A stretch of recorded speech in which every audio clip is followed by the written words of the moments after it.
right, guys, so welcome back to the channel. Today we're going to be talking about real estate teams because, as you may have noticed, if you've been in the industry a while, that seems to be where things are headed. So teams are capable of doing hundreds and hundreds of transactions a year. Strength in numbers, initial thoughts, teams versus solo production.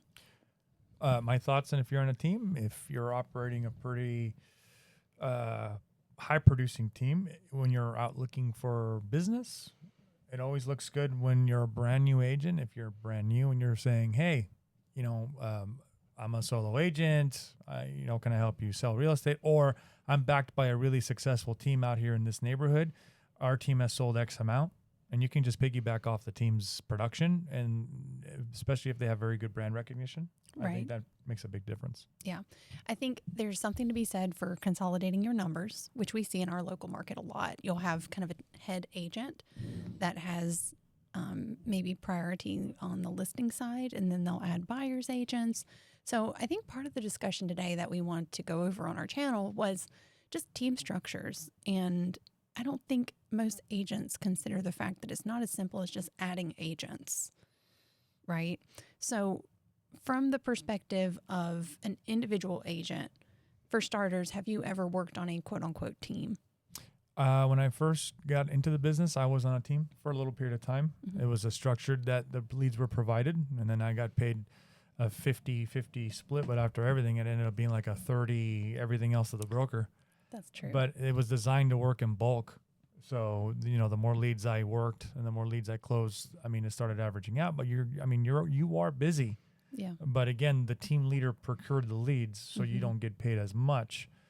I was offered another position, but I didn't take it. I just didn't see eye to eye with the team leader. Mm-hmm. But, everything's different in regards to, who's going to be, who you're looking to lead you and to meet your goals, and you guys are pretty much in sync with the team vision. Yeah. So there has to be that, and if it's not there, you can just be another body, in the organization, and really just kind of wash out at some point. Right. So if you're watching this right now, you may be in a number of different positions in your career. You could either be possibly a agent that's been very productive and you're sort of maxing out on what you can do solo, and you're considering building a team, right? So you may be from the perspective of saying, I'm going to be the team leader. Like, how do I do this? Or you may be watching this because you've been invited to a team. And to his point, I think it is worth pointing out, whenever you are participating on a team, I think it's important to look at what is your value proposition? What do you bring to the team? Because that will affect what your split is, what your share is. Because if you're the team leader, we'll just call it the rainmaker, right? It's probably the agent who is keeping the largest portion because their listings is the bait that acquires the buyers that you may be working as a participant on that team. That's a very common structure we see. Well, right? Yeah, and I would probably recommend to anybody out there that that's a newer agent and wants some sort of production. I'd look at teams, look around, look for high producing teams, and if they have some, you can call them, unless they have some ad somewhere on social media somewhere that they said they're hiring, they're looking for new buyers agents. I would look into it. I'd go interview and see if you're a good fit, because you got to make sure that they're interviewing you, you're also interviewing them. Mm-hmm. And if they have the leads for you to work, if they are a Zillow Flex team or whatever, most of the teams that you will probably looking at as a brand new agent have most likely be a Zillow Flex team, and you go out and work as many leads as you can. Yeah. So, but you'll learn the business. Yeah, I don't think it's a bad idea if you're a new licensee. If you were invited to participate on a team, know that there is a give and take here. You aren't going to keep as much of your commission. However, part of something is better than all of nothing, right? So if you have the privilege of being invited onto a high producing team with a lead broker that's going to give you mentorship and advice, maybe that's part of the trade-off, because you're being compensated with more than just money there. You're getting leads because this lead agent is providing buyer leads off of their listings, most likely. And you're getting the example set of saying, okay, I've got somebody that's in the trenches with me to help me.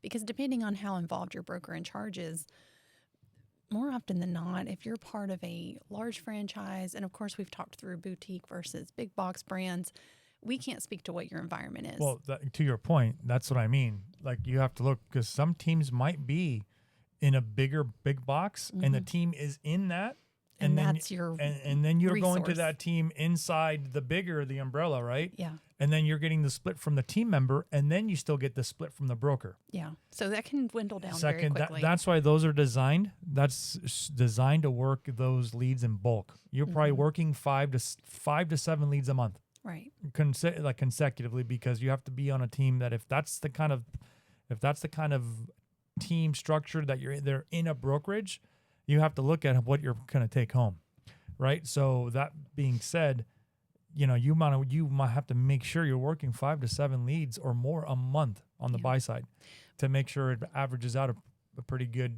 month. Yeah. Right. But I will say, versus a boutique broker, right. that has a similar setup in a boutique. Now they're the broker, they're the team leader, and it should just go one way. Mm-hmm. Yeah. I think it benefits new agents in particular because we always say this, like, put the reps in. Like, you have to do it a lot of times to get familiar with the process and to start to become able to anticipate where things can kind of go wrong and avoid pitfalls. So I think just being exposed to volume is not a bad idea. You may be working really hard and you may be very, very busy. No doubt. You're going to be working a lot. Right. A bit of volume for what you're being compensated for. You're working a ton. But most people don't realize that the big challenge when you first get in the business is you're not busy sometimes. Like, you're looking for business. And if you're brand new, you may not be able to have the accolades and the experience and the sales volume to brag about. So aligning with a team may be a way to kind of piggyback on their success and to generate business. Because we always tell folks, like, I know sales is sales, but we've had agents that have come to our brokerage before that say worked on a car lot, right? And they're like, oh, I've done sales. I'm like, no, there's a big difference because people came to you. Your product was there waiting on them. When you're in this business, if you don't have product, the phone doesn't ring. So until you have your sign on some listings, it can be really challenging to get your phone to ring. Right. So use other people's listings, right?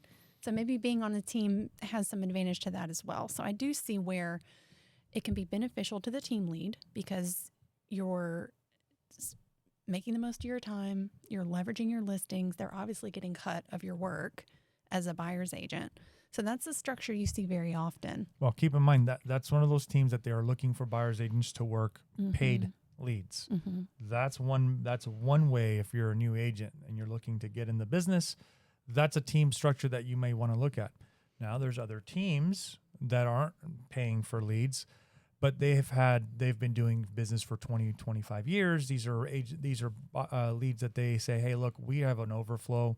These people we've worked with very closely, and we need you to show them. I need you to show them property and then write an offer.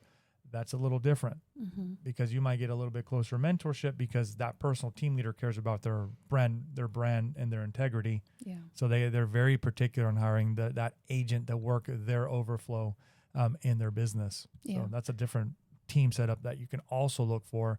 I think it's beneficial because you get more, I think, mentorship from that leader that's looking for an agent because they're most likely looking for one or two. Yeah. The other method we were just speaking of, if they're paying for leads and they're like Zillow Flex, I don't really think the team leader has enough time to work with everybody because they got like 20, 25, maybe 30 agents working that system. Mm-hmm. So you won't get as much one-on-one. You can make a call to answer a problem, but it's going to be very briefly. Not to mention that if they're paying through Zillow, for example, they have a rep that will then they divert any questions to that rep. Mm-hmm. So any Zillow questions or how to buy, they have it all planned out. Yeah. So, and I think as far as, we're looking, there's two different perspectives here. There's being the team leader, which we're going to talk about in a minute. If you are in this position where you're trying to grow your business and you're maxed out because you're only one person. So I think that's, again, why teams are becoming so common because so much is expected of a real estate agent at this point. But if you're from the perspective of a participant in that team, and say you're just kind of gaining some experience and you're wanting to be exposed to the market, I would just encourage you to look into what you feel that you can bring to contribute to that team, right? Because if you're in a position where you are brand new and you're good at forms, right? But you suck at prospecting, like you hate making calls, you hate acquiring your own business, that might be a really good permanent position for you to say, you know what, I need somebody else to bring me the opportunities. I'll close it. So there's a place for that where you can have a long-term career doing that. But I would hope in each one of your personal business, as you grow and develop, in your real estate business, that you would want to get to the point where you can generate your own business, your own leads. It takes a while to get into that 7-year cycle where your clients that bought with you are now ready to sell, right? So building that momentum, this can be a very quick way to build momentum, to get reps in, to build experience. And it can be really a permanent way of making sure that leads are coming your way if your prospecting is not ideal. The only caveat to that, the caveat is warning is that you will eventually fall into burnout because you're working so hard, 7, 8 clients a month. And if you're on one of these high rapid teams that are producing that many leads a month for you, it can lead to burnout. And that's very, very common. Yeah. And this kind of gets to the next point. Not every team just consists of a listing agent and a bunch of buyer's agents. Like we've talked about this before. I think the first hire that you should make whenever you are a high producing individual agent is a good admin. He's a big fan of TCs. They have a transaction coordinator. Yeah. Because if you're not doing all your forms, all your scheduling, all your appointments, you don't burn out as fast if you're able to delegate some of those tasks. So that's part of the structure that could allow you as a buyer's agent to do more whenever you have somebody doing the administrative side of your business. Well, that's usually a common question that we get our agents asking. Our agents that are solo producing agents, that they're now getting enough business to keep them busy, and they keep always asking, who's the first hire that I should bring on board? And I say, always tell them an admin. Find yourself a good administrator. Yeah. I think that's critical for your business because they're usually telling me, should I get a buyer's agent first? I go, no. Look for a good administrator because that administrator can be around for your business for the long haul. That again sees eye to eye with your vision, and they can take a lot off your plate. Yeah. And then when you see that the administrator is helping you take a lot off the plate, and then you start considering, okay, the buyer's agent. Because a lot can be done with a good admin. And you're able to share that. Like, think about it this way. Real estate consists of the listing side and the buying side.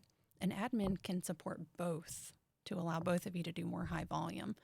So we're a big fan of having that administrative support to help you make the most of your agent expansion, I guess, which is I think a value add as well whenever you're recruiting people onto your team. To say, listen, if you want to get out there and you want to do more of what actually makes you money, I have somebody here that's going to help you with the back end so that you can scale up. Because I think that's why everybody would join a team, is because they're trying to find a way to scale up their business. Yeah, oh, absolutely. Yeah. Especially like I said, if they're new and they want leads immediately, they're going to look for a team. They want that mentorship. Again, when you're going out and you're like newer in the business and you're looking out there, or you've been doing business for a while. This doesn't apply to new agents. This is going to apply to someone who's been doing business for a while, but you want a little bit more. I would look around, find out who's got the programs that you might be interested in, that can, that you can work a partnership, that you're going to work leads, or they just they're looking for that one position to fill in. I wouldn't look past that because, yeah, you've been doing business for a while, but if someone's been doing it for longer and they have a bigger book of business, you can always piggyback off the name, and then you can kind of go from there and build, because eventually it always happens. You can be there for 1 year, 5 years, 7. At some point you hit a professional growth limit, and then you may want to do it on your own because now you've acquired the tools and the understanding and the knowledge to do it on your own and then replicate the same system that you've used. And it's inevitable. It happens. Yeah. Because that's part of growth. And I think this is also a good reminder of why we always say, be the agent you would want to work with. Because when you're doing a transaction and you're cooperating with another broker, they don't have to be at your firm. It can be somebody that you may think you'll never work with them again, but A, you probably will. So keep good relationships. And B, we all look around the industry and think, you know what, this person's great to work with. So if I'm expanding my team, do you not think those are the people that's going to come to mind that I'm going to say, you know what, I really like how she was so responsive. She's really on her game. She would represent my brand well. I'm going to invite her to be a part of something that I'm building, because every interaction you have is a job interview. In real estate, it doesn't matter where you are, who you're interacting with, you are representing something. And if you are walking around saying, I'm a real estate with ABC Realty or whatever, Wear your name tag. yeah, wear your name tag, of course, everywhere. But just a reminder that building your team doesn't have to come from within your brokerage. Like, you may have peers that you are shoulder to shoulder with at your own firm that you're like, you know what, this is a new agent. She's trying to get her business built. I'm experienced. I would be happy to mentor her a little bit and spend time with her and invest in her. And this is an opportunity for her to grow and for me to grow. Or you may see somebody that is just in the same board or association as you, and you're like, I really like how that transaction went. I'm going to invite her to come over here with me, because there's a lot of transfers. You're an independent contractor. You should go where there's growth and opportunity. And sometimes that's not even within your own four walls of your little brick and mortar firm. So I do think that kind of gets to our next point about recruiting the right people. We've said it before, hire character, train skill, right? Yep. We don't always look for the person with the most sales volume. We look for the person who represents the brand with integrity, has a good reputation, they're cooperative, they're coachable, they're hungry. Like, that's the people you want on your team. That's the long game. Mm-hmm. Because sales volume, skills, forms, that can be taught. No big deal. Yeah. It's character. What's the work ethic? Like, I feel like that's the people that you want on your team. Even big teams, that's what they're looking for. They're looking for work ethic, because if they're going to bombard you with leads, you better work them. Yeah. Because what will happen is that team leader will probably let you go if you're not working the leads, or you're giving excuses, because they can't help you if you're not working the leads or trying, because that team leader is going to be looking. Everything is they have a data sheet. They provide those leads. They know what's going on. It's not like you're just going to hide. Yeah, there's accountability. There's going to be accountability in these teams. Let's just say the burnout rate and their turnaround rate and the burnout rate is pretty high for agents that think you're going to walk into something. These team leaders that have put their time, effort, and money into these leads. Just be warned. If you're looking to do something in regards to a team that is producing a lot of paid leads, they are very strict. If they're running their business correctly, they're strict. They're watching every single lead, and they will ask you what's going on with this lead on a weekly basis. Where are we at with the lead? Because they spend money on that. They spend That's their money. investment. Yeah. So they're watching it. And then if you're not producing and after a month you haven't closed and they're wondering what's going on, they'll probably let you go. Yeah. You think about it, if you equate it like a sports game. Like, you got the ball and you throw it and they're right there at the end zone. Like, please catch it. Yeah. Don't fumble it. Like, we've worked so hard to get to this point. And that's how leads are, right? That lead agent probably spent money pursuing that lead, nurtured it all the way to this point where we're getting closer to conversion. And then if you are to neglect it at that point, you have literally cost them time and money. And nobody's going to want anybody on their team that is not carrying their weight. So I do think, like you said, hiring the right people, but also setting clear expectations. That's huge. If you're a team lead and you're watching this, I would just say be very specific about what's measurable and what you are expecting from the folks on your team. Not just numbers, but also like how people operate, because every single person that you work with is representing your brand. And we could do a whole video on branding, but brand is about how you make people feel. And every interaction with the people on your team, it represents you. And so that's why it's so important to pick the right people on your team, because think of how quickly things could crumble if they represented you poorly after you've spent your entire career building a good reputation. Like, it matters. It matters a lot. But I do think even like a written agreement between you and your team members, there's a lot of ways to structure this, and we're not going to get into the weeds on specific, arrangements on payment. And I mean, Well, that's a good point. But if you want to get into specifics, yeah. leading up to that, Mhm. specifics, do us a favor. Like and subscribe on our channel. Mm-hmm. It's because if you're looking to level up and you're wanting that kind of guidance and mentorship that we can go in deeper and we can go in this in very, very much in that kind of Mhm. detail, send us a message. Yeah. Send us a message, call us, email us. We can go over that. Or if you're interested or thinking about, you're in North Carolina and thinking about maybe you're in a team or you're a single agent looking to level up, Mm-hmm. again, give us a call because we can have that one-on-one conversation and we can set up a plan Yeah.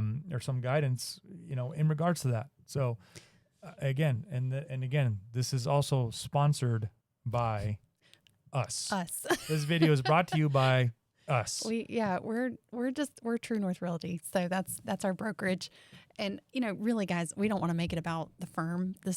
We just joke about that because like I said, we don't have any sponsors. This is just us talking about things. This is real talk. That's why we need some likes and subscribes, please. And subscribe. Like and subscribe because maybe Just let us know you hear us. maybe someone out there will eventually want to sponsor us, but I highly doubt it. Well, I think a big part of this business and part of what we find very fulfilling in it is paying it forward. And we have had the privilege of watching so many brokers, from little baby provisional brokers growing and doing their first transactions to becoming top producers. And that's incredible to watch. And we've seen teams build underneath our brokerage out of necessity. And so these are discussions that we've had many times.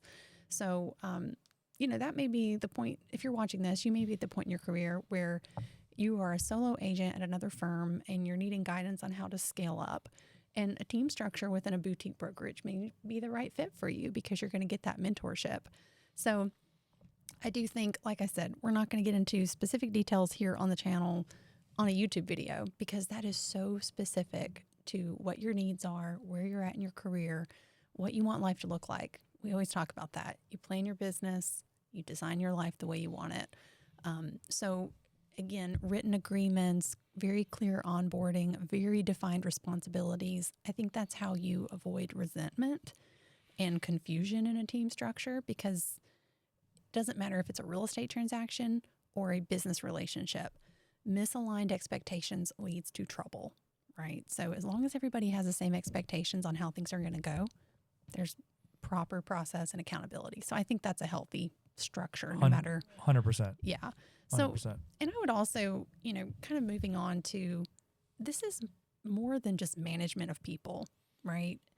Everybody on your team is likely also an independent contractor, unless you have a W-2 structure with your team, which that's a whole nother thing. But remember that you are investing in them, not just for today, but their future.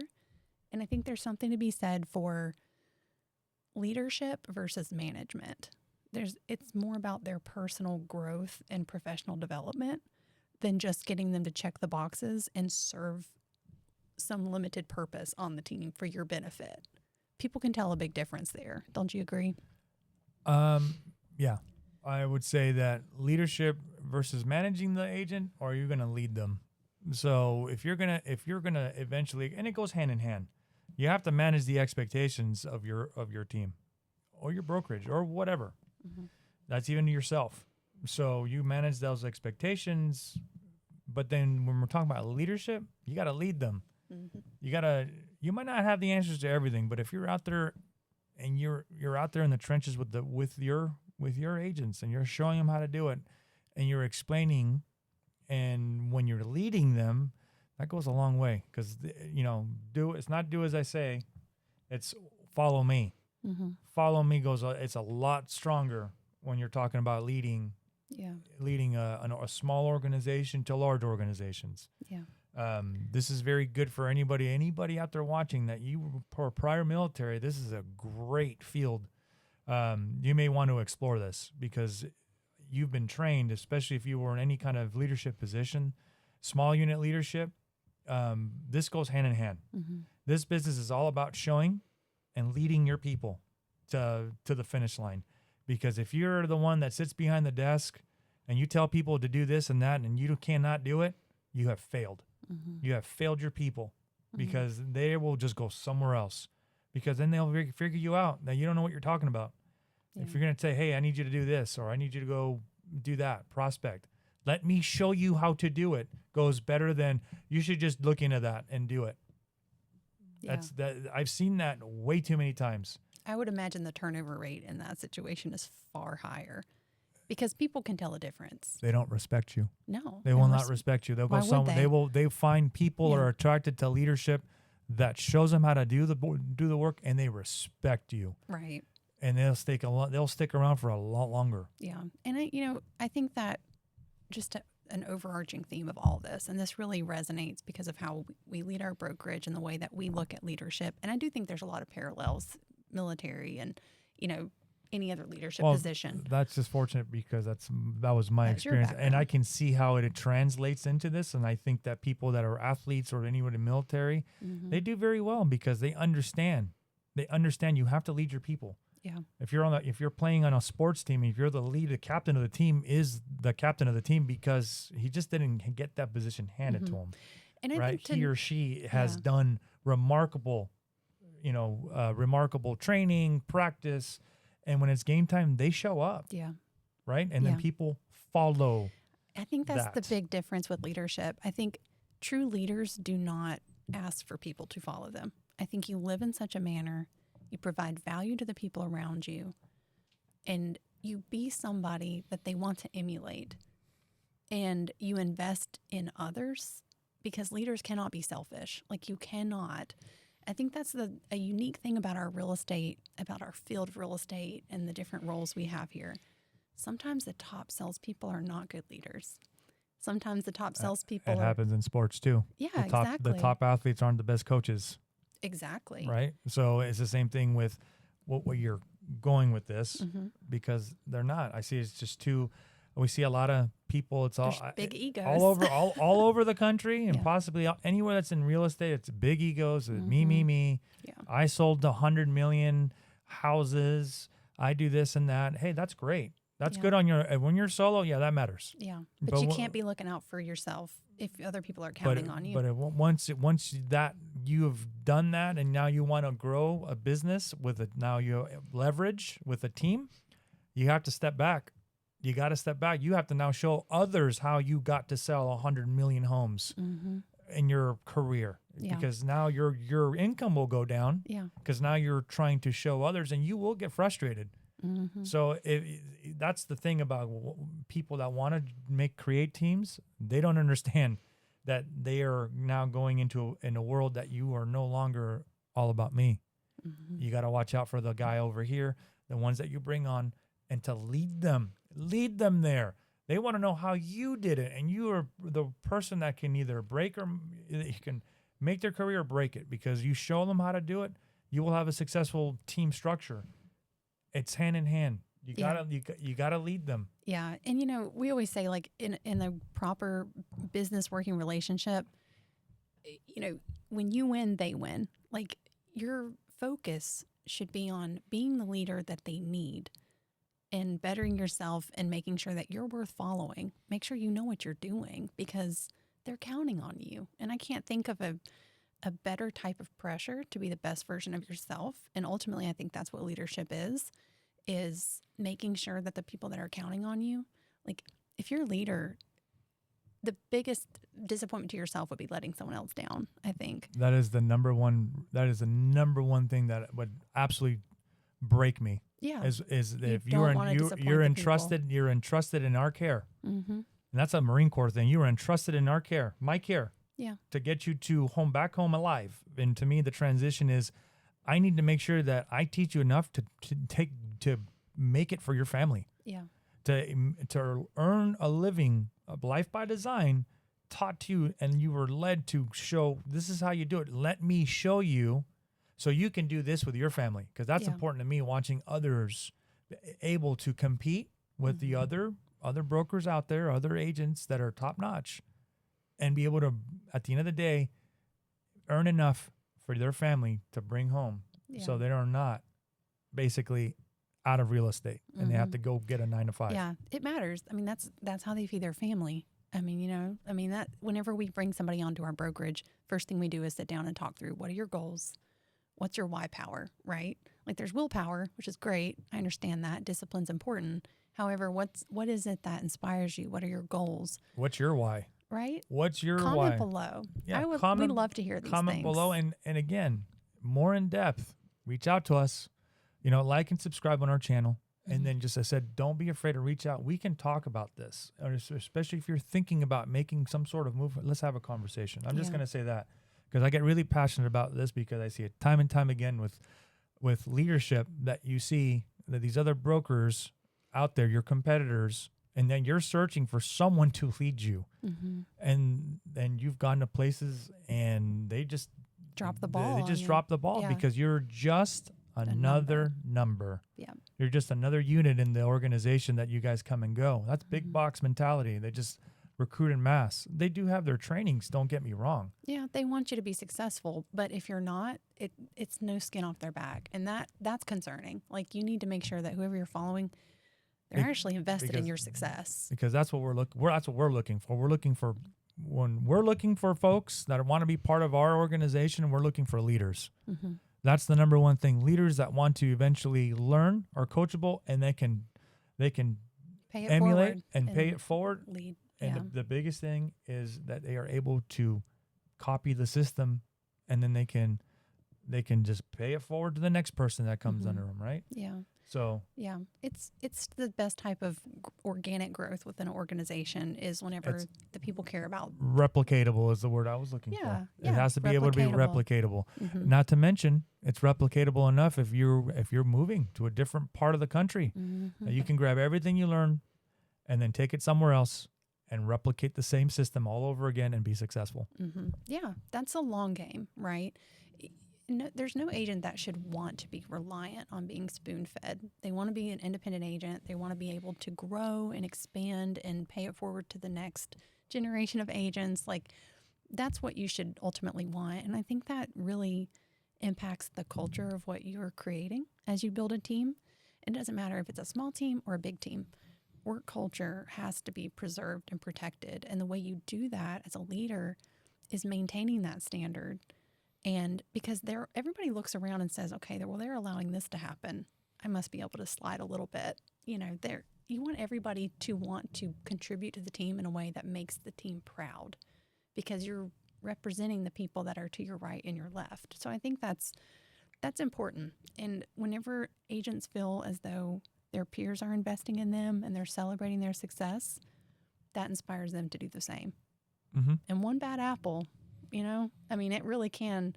Don't bring that toxic stuff into your team, Like, oh no, if team leaders out there wouldn't support that. Yeah, that's what I'm saying. They would remove the problem. Protect your work culture at all costs, right? Like, I don't care if somebody comes in and they've got a ton of sales volume. Mm-hmm. A good name matters more than any amount of money. And when you have somebody on your team that doesn't represent you the way that you've established your brand and your reputation, things can come crashing down real fast.